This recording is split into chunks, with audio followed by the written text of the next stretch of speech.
মেয়েটার নাম নোয়া। যখন তার চোখের পাতা দুটো একটু নড়ল, তখন মাথার ভেতরটা যেন তার কেমন ভারী হয়ে আছে। শরীরটা সীসার মতো অবশ। নোয়ার মনে হলো কাল রাতের অতিরিক্ত ক্লান্তি আর একটু আধটু মদ্যপানের কারণেই হয়তো সে এত গভীর ঘুমিয়ে তলিয়ে গিয়েছিল। কিন্তু ভুলটা ভাঙল একটু পরেই।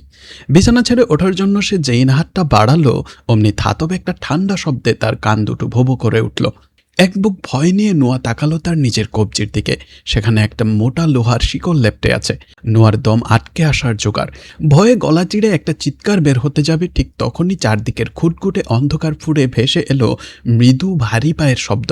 নৈশব্দ ভেঙে কেউ একজন হেঁটে আসছে। অন্ধকার গলিয়ে সামনে এসে দাঁড়ালো স্টিভ। তার মুখে সেই চেনা ভুবন বোলানো হাসি। এই হাসির ওপর ভরসা করেই তো নোয়া নিজের সবটুকু সঁপে দিয়েছিল। কিন্তু আজ ওই চেনা হাসির আড়ালে লুকিয়ে থাকা আদিম হিংস্রতাটুকু নোয়ার চোখে স্পষ্ট ধরা পড়ল। স্টিভ খুব শান্ত পায়ে হেঁটে নোয়ার পাশে এসে বসল। নোয়া তখন ভয়ে আতঙ্কে ফুঁপিয়ে ফুঁপিয়ে কাঁদছে। ঠিক তখনই স্টিভ ঝুঁকে এসে একদম নরম গলায় ফিস ফিস করে বলল, আহ নোয়া, এত ভয় পাচ্ছ কেন? আমি তোমার কোনো ক্ষতি করব না, একদম না। আমি তো কেবল তোমার শরীরের মাংসটুকু বিক্রি করব। এই কথা শোনা মাত্র নোয়ার শির দ্বারা বেয়ে একটা হিমশীতল স্রোত নেমে গেল। নোয়ার নিজের শেষ শক্তিটুকু দিয়ে চিৎকার করে উঠল, কিন্তু লাভ হলো না। ঘরটা ছিল সাউন্ড প্রুফ। দেয়ালে ধাক্কা খেয়ে সে আর্তনাদ আবার তার নিজের কানে ফিরে আসতে লাগলো। নোয়া মাথায় হাত দিয়ে ভাবল, কি করে সে পারলো এই সাইকোপ্যাথ লোকটাকে এত সহজে বিশ্বাস করতে? মানুষের মন চেনা কি এতটাই কঠিন? অথচ মাত্র কয়েক ঘন্টা আগের ঘটনা। এই নতুন প্রেমিক স্টিভের সাথে একটা সারপ্রাইজ রোমান্টিক ট্রিপে এসেছিল নোয়া। কটেজ গ্রোভের সেই বিলাসবহুল ভ্যাকেশন হোমটাকে রাজপ্রাসাদের চেয়ে কম কিছু মনে হয়নি। দেয়ালে অনেকগুলো নামি দামি তৈলচিত্র ছিল। নোয়া যখন একটু কৌতূহলী হয়ে একটা ছবির গায়ে আঁকা অদ্ভুত একটা চিহ্নে আঙুল ছোঁয়াতে যাবে, ঠিক তখনই পেছন থেকে এসে স্টিভ তার হাতে একটা ড্রিঙ্কসের গ্লাস গুঁজে দিয়েছিল। নোয়া তখন ঘুণাক করেও টের পায়নি যে মিষ্টভাষী ভদ্রলোকটির সাথে তার আলাপ হয়েছিল, যে নিজেকে একজন মস্ত বড় প্লাস্টিক সার্জন বলে পরিচয় দিয়েছিল, সে আসলে ভেতরে ভেতরে একটা আস্ত পিশাচ। ড্রিঙ্কসের মাত্র 2-3টে চুমুকেই নোয়ার চোখের সামনের পৃথিবীটা দুলতে দুলতে অন্ধকার হয়ে গিয়েছিল। আর যখন চোখ খুলল, সে নিজেকে আবিষ্কার করলো এই অন্ধকার নরককুণ্ডে, লোহার শিকলে বাঁধা অবস্থায়। নোয়ার কান্নার আওয়াজ যখন সাউন্ডপ্রুফ দেয়ালে ধাক্কা খেয়ে তার বুকেই আছড়ে পড়ছে, ঠিক তখনই দেয়ালের অপাশ থেকে খুব মৃদু কাঁপা কাঁপা গলায় একটা আওয়াজ ভেসে এলো।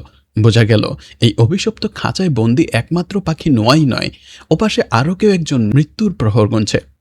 দেয়ালের ওপাশে পেনি আর মেলিসা নামের আরও 2টি মেয়ে বন্দী ছিল। এই মেয়েগুলোর জীবনে একটা অদ্ভুত আর ভয়ঙ্কর মিল আছে। এই বিশাল পৃথিবীতে তাদের আপন বলতে কেউ নেই। তারা যদি হঠাৎ করে কোথাও গায়েব হয়ে যায়, তাদের খোঁজার জন্য কিংবা পুলিশের কাছে গিয়ে নালিশ করবার মতো কোনো পরিবার বেঁচে নেই। তার মানে হিসাবটা খুব পরিষ্কার। স্টিভ তার শিকারগুলোকে খুব ঠান্ডা মাথায় বেছে বেছে ধরে এনেছে, যাতে কেউ কোনোদিন তার দিকে আঙুলের ডগাটুকুও তুলতে না পারে। কিন্তু এই নিখুঁত অঙ্কের মাঝেও সাইকোপ্যাথ লোকটা অজান্তে একটা মস্ত বড় ভুল করে ফেলেছে। ভুলটার নাম মৌলি, নোয়ার বান্ধবী।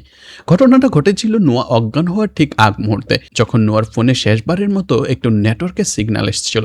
সে তড়িঘড়ি করে মৌলিকে একটা মেসেজ পাঠিয়ে দিয়েছিল, আমি কটেজ গ্রোভে যাচ্ছি। খানিক বাদে মৌলি যখন নোয়ার ফোন থেকে একটা ঝর্ণার অদ্ভুত ছবি পেল, তখন মনের কোণে খটকা লাগলো। মেয়েদের মন খারাপ কিছুর আভাস খুব দ্রুত পায়। সে আর সময় নষ্ট না করে ইন্টারনেটে প্লাস্টিক সার্জন স্টিভ লিকে খুঁজতে বসলো। কিন্তু কোনো ডাক্তারের চেহারার সাথেই নোয়ার পাঠানো সকালে সেই হাসি মুখের লোকটার ছবি মিলল না। সন্দেহটা যখন তীরের মতো বিঁধল, তখন মৌলি সত্যটা যাচাই করার জন্য একটু ছোট্ট চাল চালল। সে নোয়াকে মেসেজ করলো, are you sure, love you. ওপাশ থেকে ঝটপট উত্তর এলো, কেবল একটা হার্ট ইমোজি। বাস, এই একটা ইমোজি দেখেই মৌলির পায়ের তলার মাটি সরে গেল। গত 7 বছরের গভীর বন্ধুত্বে সে নোয়াকে খুব ভালো করে চেনে। মৌলি যখনই নোয়াকে লাভ ইউ বলতো, নোয়া সবসময় পাল্টা জবাবে বলতো লাভ ইউ মোর। এটা ছিল ওদের অলিখিত নিয়ম। আজ তার ব্যতিক্রম হয়েছে। মৌলি মুহূর্তে বুঝে গেল ফোনের ওপাশে তার চেনা নোয়া নেই, অন্য কোনো অচেনা মানুষ বসে আছে। আর তার প্রিয় বন্ধুটি পড়েছে মস্ত এক বিপদে। আসলে ওপাশে বসে মেসেজটা স্টিভই করছিল। লোকটা তখন তার বিকৃত আর জঘন্য শখ মেটাতে ব্যস্ত। সে খুব আয়েশ করে একটা রান্নার রেসিপি তৈরি করছে, যার নাম সে দিয়েছে তার শিকারের নাম অনুসারে, মেলিসা। এটা কোনো সাধারণ অপরাধ নয়, উচ্চবিত্তদের জন্য তৈরি করা মানুষের মাংসের এক গোপন রমরমা ব্যবসা। স্টিভ শুধু মাংসই বিক্রি করে না, তার শিকার হওয়া মেয়েদের চশমা কিংবা পোশাকের মতো জিনিসগুলো সুন্দর করে গিফট বক্সে প্যাক করে তার ধনী উন্মাদ গ্রাহকদের কাছে পাঠিয়ে দেয়। কারণ এই পিশাচটা তার এই চরম নৃশংসতাকেও এক ধরনের নিখুঁত শিল্প বলে মনে করে।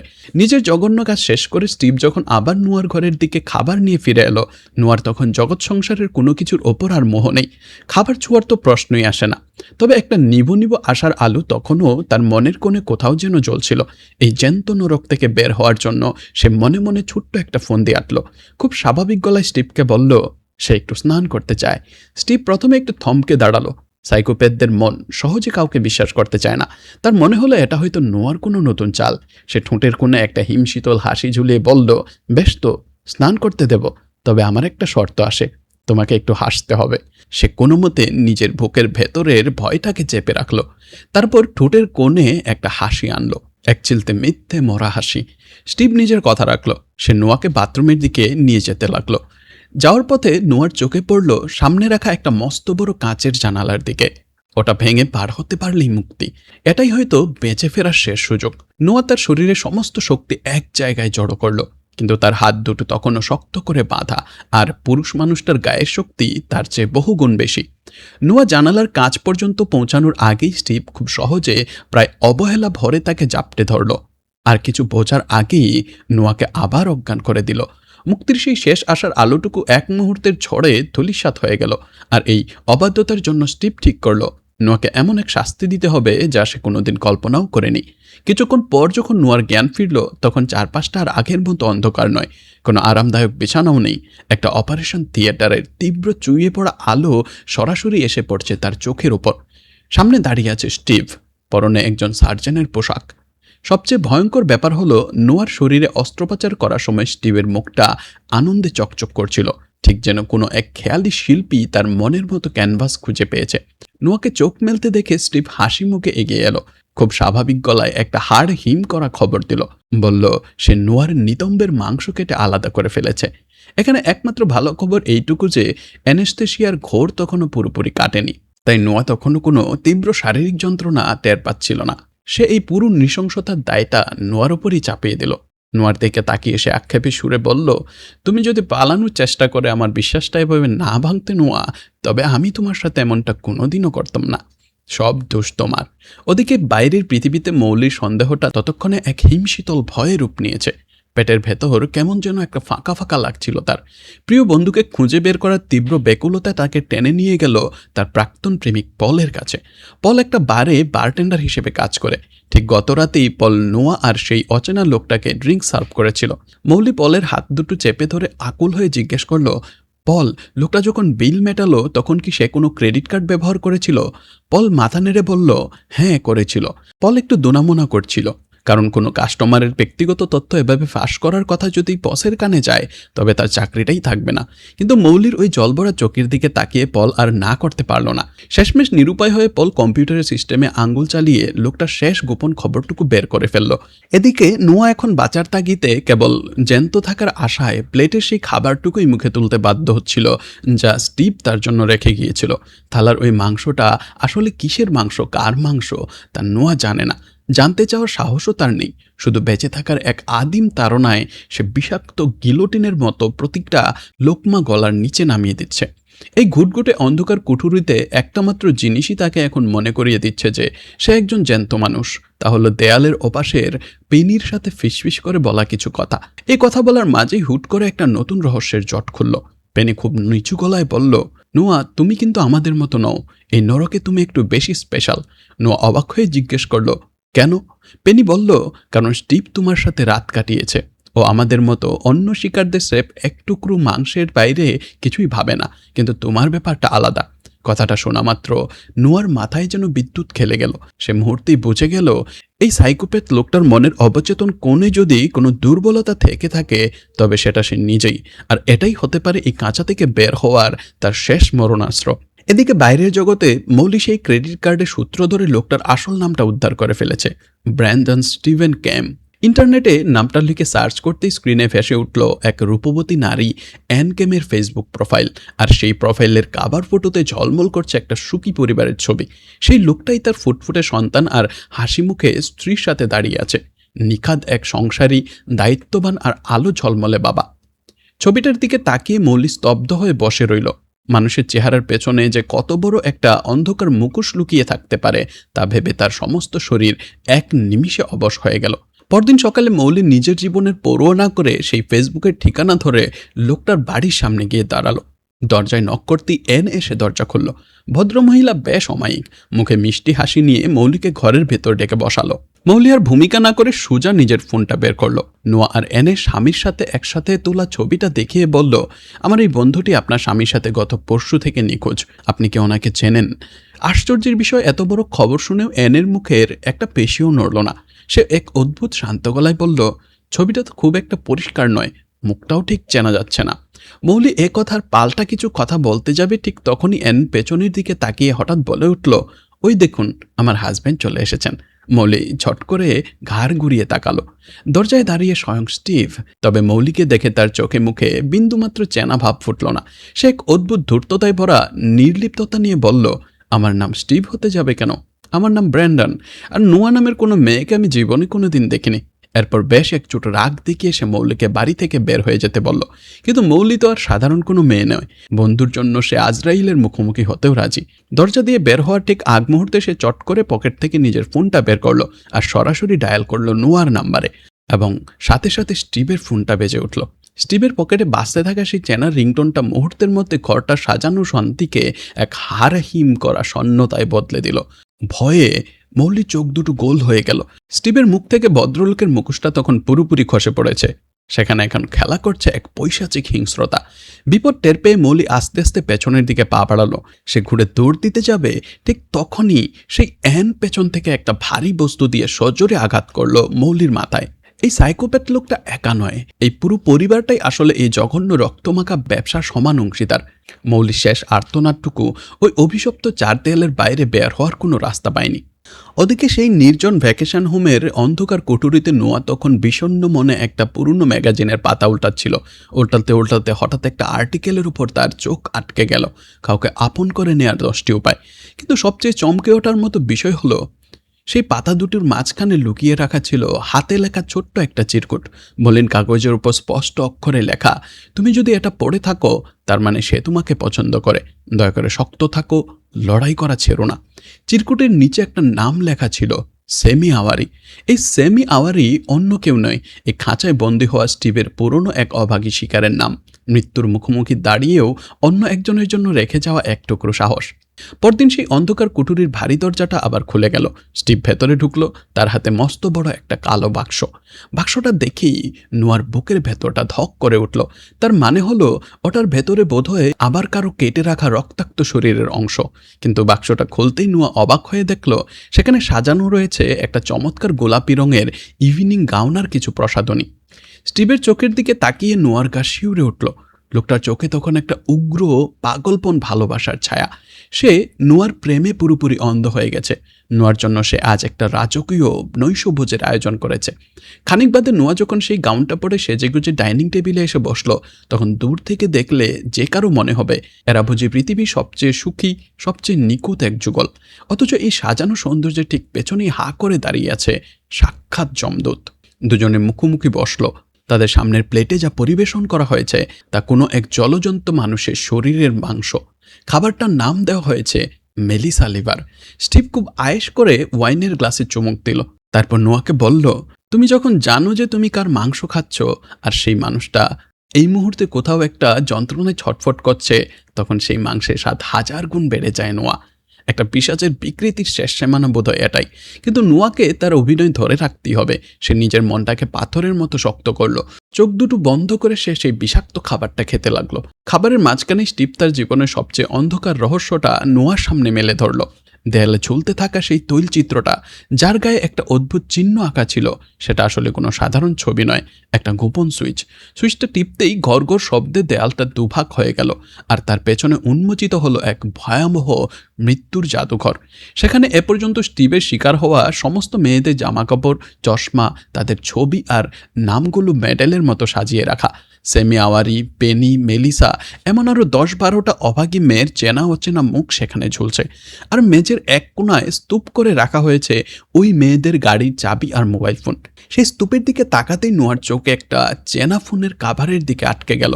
কাভারটা আর কারো নয়, তার বান্ধবী মৌলির। মুহূর্তের জন্য নোয়ার হৃৎপিণ্ডটা যেন স্তব্ধ হয়ে গেল। দম আটকে আসতে চাইল তার, কিন্তু সে অলৌকিক এক আত্মসংবরণ করল। নিজের ভেতরে তীব্র হাহাকার আর ভয়কে সে মুখের চামড়ায় ফুটতে দিল না, শান্ত হয়ে বসে রইল। ঠিক তখনই টেবিলে রাতের শেষ পথটা এসে পৌঁছালো। একটা মিট স্টেক, দেখতে অবিকল চিকেন ব্রেস্টের মতো, কিন্তু তার পাশের চিরকুটে স্পষ্ট করে লেখা ওটা মুরগির মাংস নয়।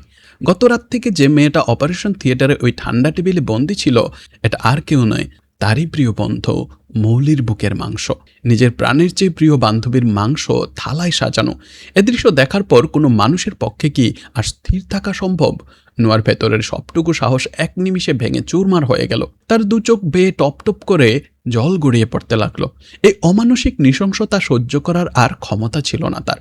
কিন্তু মানুষের মন বড় বিচিত্র জিনিস। চরম বিপদে পড়লে অবলা নারীও চণ্ডীরূপ ধারণ করতে পারে। নোয়া তার এই ভেঙে পড়ার রূপটাকেই বাঁচাবার শেষ অস্ত্র হিসেবে ব্যবহার করলো। সে জলভরা চোখে এক অদ্ভুত মায়াবী আর মিথ্যে নিষ্পাপতা মুখে ফুটিয়ে স্টিভের দিকে তাকালো। ফুঁপিয়ে ফুঁপিয়ে কাঁদতে কাঁদতে বলল, আমি বড় দ্বিধায় পড়ে গেছি গো।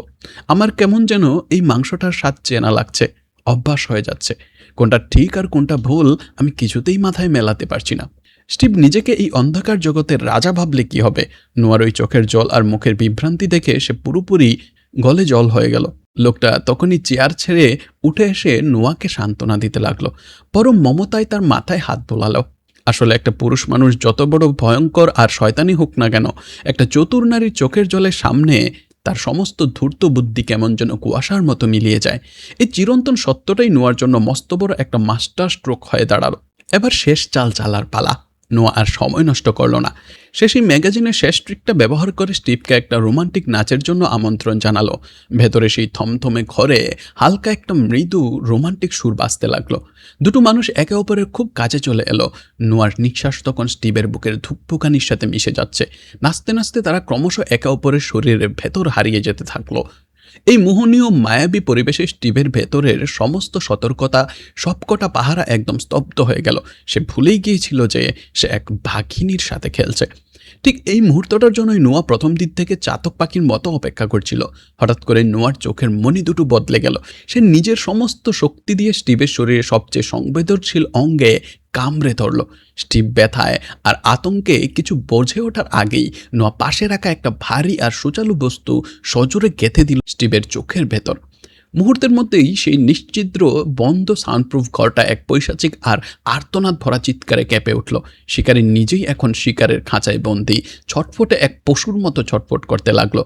যে পিশাচটা এতকাল ধরে অন্য মানুষের শরীর অবলীলায় কেটেকুটে আনন্দ পেয়েছে, আজ সে নিজেই নিজের রক্তের সাগরে ডুবে পশুর মতো ছটফট করছে। নোয়া এক সেকেন্ডও সময় নষ্ট করল না। ডাইনিং টেবিল থেকে চাবির গোছাটা তুলে নিয়ে সে অন্ধকারের সিঁড়ি বেয়ে সোজা বেসমেন্টের দিকে দৌড়ে গেল। বুকটা তার কামারের হাঁপড়ের মতো ওঠানামা করছে। হাতের চাবির গোছাটা ভয়ের চোটে ঝনঝন করে কাঁপছে। সে মনে সবটুকু জোর এক জায়গায় এনে এক এক করে সেই অন্ধকার খাঁচাগুলোর তালা খুলতে লাগলো। ভেতরের দৃশ্যটা দেখার জন্য নোয়া মোটেও প্রস্তুত ছিল না। মৌলি তখনও বেঁচে আছে বটে, কিন্তু তার শরীরে যে দশা হয়েছে তা দেখে নোয়ার আত্মার ভেতরটা ডুকরে কেঁপে উঠল। পাশের ঘর থেকে দ্রুত গতিতে সে পেনিকেও বের করে আনলো। তিনটি ক্ষতবিক্ষত, আতঙ্কিত আর রক্তে ভেজা মেয়ে এখন এই বিশাল পৃথিবীতে শুধু একে অপরের হাতটা ধরে দাঁড়িয়ে রইল। কিন্তু মুশকিল হলো, এই নরক থেকে বের হওয়ার একটাই মাত্র রাস্তা, আর সেই রাস্তাটা গেছে ঠিক ওই রক্তাক্ত অপারেশন থিয়েটারের পাশ দিয়ে, যেখানে সেই শয়তানটা এখনো কাতরাচ্ছে। অমনি এক চোখ অন্ধ যন্ত্রণায় পাগল হয়ে যাওয়া স্টিভ এখন একটা খেপা নেকড়ের মতো হিংস্র প্রাণী হয়ে উঠল। কিন্তু শিকারী আজ যেন নিজেই শিকার। তিনটি মেয়ে তাদের জমানো সমস্ত ঘৃণা আর শক্তি এক করে স্টিভের উপর ঝাঁপিয়ে পড়ল। ভারী একটা জিনিস দিয়ে সজোরে আঘাত করা হলো স্টিভের মাথায়। লোকটা কোনো শব্দ না করে ধপাস করে মাটিতে পড়ে গিয়ে জ্ঞান হারালো। তারা আর এক মুহূর্তও দাঁড়ালো না। সেই জাঁকজমকপূর্ণ মৃত্যুর প্রাসাদ থেকে বের হয়ে পেছনের খুঁতখুঁতে অন্ধকার বনের দিকে দৌড়ালো। ঠিক তখনই বনের জমাট অন্ধকার ফুঁড়ে দুটো গাড়ির হেডলাইটের আলো এসে পড়ল তাদের মুখে। আলোর অপাশে আর কেউ নয়, মৌলির প্রাক্তন প্রেমিক পল। জিপিএস ট্র্যাক করতে করতে সে গাড়ি নিয়ে ঠিক সময়ে এসে হাজির হয়েছে। মুহূর্তের জন্য মেয়ে তিনটির মনে হলো বাঁচা গেল। এক বুক আশা নিয়ে তারা গাড়ির দিকে পা বাড়ালো, কিন্তু মানুষের ভাগ্য বড়ই নিষ্ঠুর। সেই আশার আলো এক লহমায় নিভে গেল। মেয়েরা গাড়ির হাতল ছোঁয়ার আগেই পেছনে নিস্তব্ধ বন কাঁপিয়ে বিকট একটা শব্দ হলো। ভয়ানক গুলির সেই শব্দ শোনা মাত্র পলের মুখের রং চুন হয়ে গেল। সে কাঁপতে কাঁপতে পেছনের দিকে তাকালো, দেখলো সাক্ষাৎ মৃত্যু যেন তাদের দিকে এগিয়ে এসছে। পল লোকটা আর যাই হোক বীর পুরুষ নয়, ভীরু কাপুরুষের মতো সে নোয়াদের ওখানেই ফেলে রেখে গাড়ির গিয়ার বদলে এক ঝটকায় উল্টোমুখে গাড়ি চালিয়ে একাই পালিয়ে গেল। বনের অন্ধকার তখন আরও ঘনীভূত হয়ে উঠেছে। তিনটি মেয়ে আবার একলা হয়ে পড়ল নিঝুম সেই বনের মাঝে। পল্লবটা শেষ মুহূর্তে মেয়ে তিনটিকে নিশ্চিত মৃত্যুর মুখে একা রেখে চলে গেল। ঠিক তখনই বন্দুকের নলে সে ধোঁয়াটে কুয়াশা ফুঁড়ে সামনে এসে দাঁড়ালো স্টিভ। তার হাতে একটা ভারী বন্দুক, আর চোখের মণিতে খেলা করছে মৃত্যুর এক বীভৎস নেশা। ঠিক সেই মুহূর্তেই বাড়ির সামনে এসে থামলো আরও একটা গাড়ি। গাড়ি থেকে নামলো স্টিভের স্ত্রী অ্যান ক্যাম আর তাদের এক বিশ্বস্ত চেলা।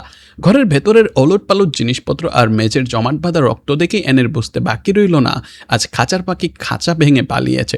কিন্তু এই তিনটি মেয়ের হারানোর মতো আর কিছুই বাকি নেই। যার কিছু হারানোর থাকে না সে কত ভয়ঙ্কর হয় তা কেবল তারাই জানে। এটা তাদের জীবনের শেষ লড়াই, হয় এসপার না হয় অস্পার। স্টিভ যেই না তাদের দিকে বন্দুক তাক করে এগিয়ে এলো, মেয়ে তিনটি নিজেদের ভেতরে শেষ ভয়টুকে এক নিমিষে ঝেড়ে ফেলে ক্ষুধার্ত বাঘিনীর মতো ওই পিচাসটার উপর ঝাঁপিয়ে পড়ল। ধস্তাধস্তির এক পর্যায়ে বন্দুকটা ছিটকে বেশি পড়ল সোজা নোয়ার হাতে। স্টিভ তখন রক্তাক্ত অবস্থায় মাটিতে পড়ে আছে। নোয়ার চোখের কোণে তখন গত কয়েকদিনের জমাট বাঁধা যন্ত্রণা, অপমান আর তীব্র ক্ষোভ এক হয়ে আগ্নেয়গিরির মতো চলছিল। সে আর এক সেকেন্ডও দ্বিধা করল না। বন্দুকের নলটা সোজা তাক করল স্টিভের বুকে বরাবর আর টেনে দিল ট্রিগার। পরপর বেশ কয়েকটা বুলেট স্টিভের বুকটা ঝাঁঝরা করে দিল। এতগুলো গুলি খাওয়ার পর যদি কেউ বেঁচে থাকে তবে সে মানুষ নয়, অন্য কিছু। এই রক্তমাখা ব্যবসার মূল হোতা এই নরপশুটা অবশেষে চিরতরে মাটির সাথে মিশে গেল। খেলার শেষ হতেই মেয়ে তিনটি ক্লান্ত হয়ে মাটির উপর বসে পড়ল। তাদের বুক চিরে একটা দীর্ঘ ভারী নিঃশ্বাস বের হয়ে এলো।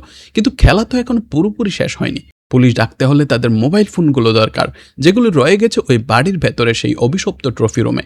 নোয়া নিজের মনের জোর আরেকবার শক্ত করে একা একাই সেই শ্মশানের মতো নিঝুম বাড়িটার দিকে পা বাড়ালো। ঘরের ভেতর তখন এক থমথমে নীরবতা। নোয়া যেই না ট্রফি রুমের দিকে মোড় নিতে যাবে, অমনি অন্ধকার ফুরে একটা ছায়া এসে দাঁড়ালো তার সামনে। ছায়াটি আর কারো নয়, অ্যানের। কিন্তু এই ধূর্ত মহিলাটি মুহূর্তের মধ্যে নিজের রূপ বদলে ফেলল। মুখ ফুটিয়ে তুলল এক নিষ্পাপ অসহায় শিকারের প্রতিচ্ছবি। সে ডুকরে কেঁদে উঠে বলল, দোহাই তোমার, আমাকে বাঁচাও, আমি তো তোমারই মতো এই নরকের বন্দি শিকার। মুহূর্তের জন্য নোয়া থমকে দাঁড়ালো। একটা মেয়ের জন্য আরেকটা মেয়ের মনে মায়াও জাগলো। কিন্তু এটাই ছিল তার জীবনের সবচেয়ে বড় প্রতারণা। নোয়া যেই না একটু অসাবধান হয়ে এনের কাছে এগিয়ে গেল, অমনি এন বাঘিনীর মতো ঝাঁপিয়ে পড়ল নোয়ার উপর। আসলে এই অ্যান নিজের স্বামীর মৃত্যুর প্রতিশোধ নিতে এসেছে।